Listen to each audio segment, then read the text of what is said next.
The first week of April 1933 felt like a whisper with a badge. Bank doors still warm from the nationwide holiday, vaults breathing in the dark.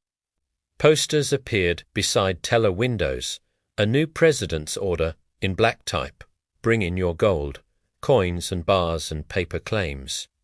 By May 1st, or face prison and a fine. For winters of collapse had emptied clocks of sound. Factories idled, farms groaned, 1,000 banks died like lights going out. Prices fell month after month. Debts grew heavier as dollars grew harder. The gold standard, proud as marble, had turned to stone around the country's throat. Under the old rules, $1 was a promise carved in metal. $20.67 for 1 ounce of gold. No poetry, just weight. Federal Reserve notes had to sit on a cushion of bullion. A 40% golden spine. Every coin hoarded was $1 strangled. Every safe deposit box a mini central bank. People did what frightened people always do. They ran for the thing that does not blink. Gold fled into mattresses, into mason jars, into private vaults with polite guards. The money supply shrank because the law said it must shrink. Deflation is not a headline. It is a slow theft of breath from every room. Franklin Roosevelt stepped into this weather with a voice like a switch. March 6th, a bank holiday, a pause with teeth and federal seal. Congress passed the Emergency Banking Act like a rope over a cliff. By mid-March, the old faith flickered. But the math still refused to bend. If the rules are killing you, change the rules, Roosevelt's circle argued. You cannot inflate a nation while your money worship metal. End the run by ending the reason to run. Centralize the gold, loosen the cuffs, let dollars be policy again, not geology in a suit. Executive Order 6,102 arrived on April 5th, a document without metaphors. Deliver on or before May 1st all gold coin, gold bullion, gold certificates to a Federal Reserve Bank or a member bank. Receive paper at the statutory price non-compliance could earn 10 years, or $10,000, an empire's warning in ink. There were exceptions that history's rumor often forgets: industrial firms and dentists under license, jewelers with need, collectors' coins, and up to $100 per person, a small private liberty. But the point was not nuance, the point was current, to pull metal back into law. Banks were told to police the doors to their own boxes, no removal of gold without a license. No silent withdrawals from the past. A second order tightened these hinges in August. The state walked the hallway with a list. Citizens complied in droves, others hid small weights as if hiding time itself. Congress swung a companion hammer with fewer commas. On June 5th, a joint resolution outlawed gold clauses in private contracts. No more promises to pay in gold or in value measured by gold. Debts would be settled in legal tender dollars, not in a memory of metal. The legal dam shook the wall a last time in 1935. Norman, Nortz, Perry, the gold clause cases before the Supreme Court. By narrow margins, the justices upheld the abrogation for private contracts. As for the government's own gold promises, a breach found, no damages, because gold was now a ghost. The climax arrived as a new statute with a weightlifter's grin. The Gold Reserve Act of 1930 forsook all Fed gold and moved it to Treasury. The Exchange Stabilization Fund was born from a bookkeeping miracle. A revaluation gain. The dollar was cut loose from $20.67 and reset to $35 per ounce. A devaluation in one breath. Treasury paid $20.67 for American gold in spring. Then markten daitwena profi buked, policy funded, como like Schwartens found. The stock market noto even bad slept. It is tempting to call this confiscation and close the book, but a cleaner sentence remembers the mechanics and the motive. Citizens were compelled to sell at the old parity, not to surrender without payment. The aim was not to punish savers. It was to break a deflationary spell the law itself had cast. Still, property is not a spreadsheet, it is a feeling in the hands. Safe deposit boxes sealed by regulation felt like fingers on a wrist. Coin collections were carved around by lawyers with tiny knives. And a government that changes contracts learns how hard trust is to regrow. Gold fled from homes to vaults. From vaults to a single ledger, the reserve system lost its bullion and kept its notes. Treasury gained the world's largest hoard and the right to move the peg. Money's backing had changed from a promise of metal to a promise of government velocity. The international map watched the switch without blinking. Britain had left gold in 1931. Currencies wobbled in circles like tired dancers. Bretton Woods would not exist for 10 more years. For now, the dollar was domestic policy first, and the foreign world would work around it. Deflation did not vanish like a stain in one rinse. Unemployment remained a canyon with long echoes. But prices stopped falling.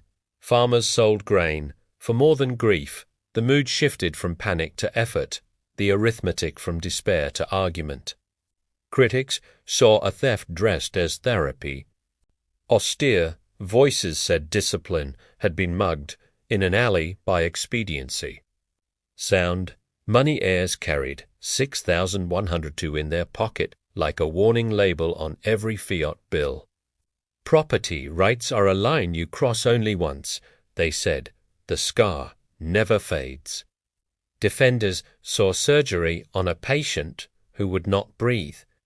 The gold standard had become a machine that traded human jobs for beautiful ratios. You cannot rebuild without a price floor. You cannot pry dollars from walls without policy. The state did what the statute books could not imagine, and the patient lived. We should resist the comfort of tidy villains. Executive Order 6102 was brutal. Yes, emergency power rarely makes poets. But the gold standard was brutal too, indifferent to harvests and hunger. Both truths can live in one room, both are part of the American ledger. Step closer to the page, and you see the granular compromises. A dentist's drill bit justified an ounce. A factory's order justified a bar. Collectors kept their rarities. Modest stashes lived under boards. The country was not emptied of metal. It was emptied of a habit. The deeper transformation hid in accountancy. By moving gold from the Fed to Treasury, policy gained a clearer steering wheel. The Exchange Stabilization Fund, born from revaluation gain, became a quiet tool, a way to lean on currencies without speeches, to move markets with a shrug. In 1971, when Nixon closed the gold window to foreign central banks, he was not breaking a brand new altar. He was removing the roof from a house already remodeled. 6102 had ended domestic convertibility. The Reserve Act had nationalized the hoard. What remained were rituals, the gold clause in a tuxedo, seated without a vote. Ask the household what changed, and the answer is humbler. The dollar remained your rent check, your wages, the groceries' price tags. But the fear of hoarding receded, the fear of bank runs softened. And policy gained permission to fight the depression with something other than sermons. Ask the investor what changed, and the answer is a compass. Gold stopped being money in the legal sense and became money's mirror, a price for distrust, a hedge for long storms. A token of skepticism, its beauty suffered nothing, its role changed, its grammar shifted generators. There is a practical lesson hiding inside the legal thunder when a system hardbacks money with a scarce input during a deflationary collapse. Every cautious act by a citizen tightens the noose. The system needs disobedience in order to live, or a president willing to rewrite the commandments. There is a civic lesson hiding under the practical one. Emergency power must leave footprints you can audit in daylight. The rules should return to Congress. The courts should snarl before they smile. A nation should not forget how a pen can reach inside a pocket, even when it must. What of the people pulled into court for keeping a ring of the past? There were indictments, a few convictions. Most cases settled into dust. The spectacle was not the point, the signal was, Treasury wanted metal on ledgers. The rest was theatre, and theatre is a policy instrument too. What of the rural bank that posted the notice with a sigh? It had lived through for years of customers who stopped trusting windows. It watched as sacks of coins returned with quiet eyes. It opened again after the holiday with new paper and old hope. What of the immigrant who saved in coins because words failed elsewhere? He read the order twice, then a third time out loud. He brought most of what he had and kept a piece for luck. He taught his children the difference between law and fate. We live with the consequences of a choice no one in 1789 could have imagined.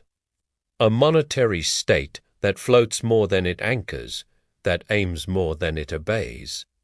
With strengths, with temptations, with the need to be watched by citizens who read history, because if money is a public story, we are responsible for the plot.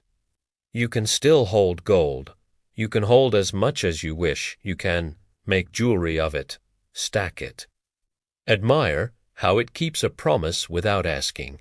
6102 is gone, its legal skeleton left to students and forums. But the power it taught the state has not vanished. It rests in a drawer labeled emergency, in the end. Executive Order 6102 is a test of what we think money is for. Discipline without mercy can grind a nation to flour. Mercy without discipline can drown it in fog. In 1933, America chose breath over purity, a living argument over a perfect equation. And then it spent the rest of the century building guardrails to argue inside. Remember the shape of the bargain whenever the next crisis asks for tools. Ask what must be centralized for the system to stand. What must be preserved for the soul to remain?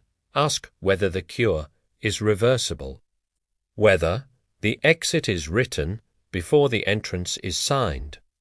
Ask if the people are told the truth, or only told to smile and bring in the metal.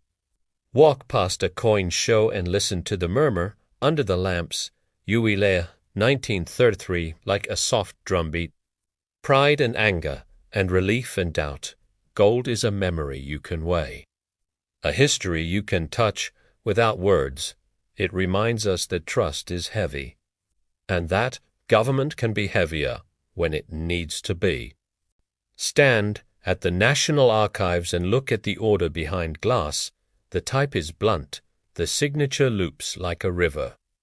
It is the page where America decided money would be policy, not ore, and where we learned the price of that decision.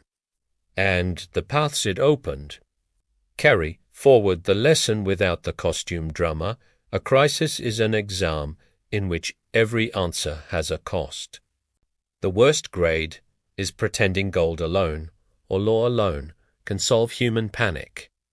The best grade is remembering that legitimacy is the only collateral that compounds. If this story gave you a new way to see history, subscribe.